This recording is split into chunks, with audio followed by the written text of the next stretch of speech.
Well, there's nothing worse than getting sick over the holidays. Local health professionals are offering advice to keep that from happening. Bryce West joins us after speaking with him to learn more. So, Bryce, what can you tell us?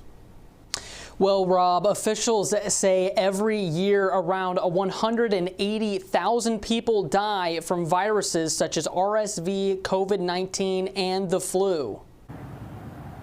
Cases rise significantly during the holiday season. The week of December 8th, flu cases at Deaconess increased by 254%, and those numbers have increased even more since then. Health professionals say if you are having symptoms, avoid holiday gatherings. If you are having symptoms, you are most likely contagious. So I ask people to postpone holiday gatherings and get-togethers until you are feeling better.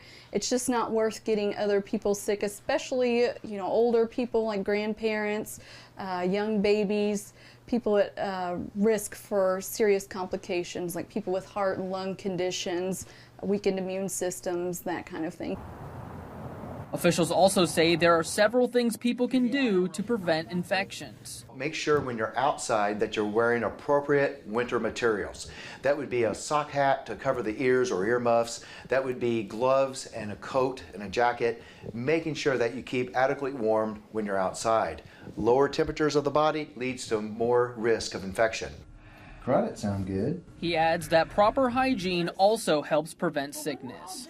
Make sure we exhibit good hand washing. Hand washing is very important to keep infections away. So after you use the bathroom, after you cough or sneeze, before you eat dinner or drink a drink, make sure you wash your hands thoroughly with soap and water, the best way to get rid of germs and bacteria.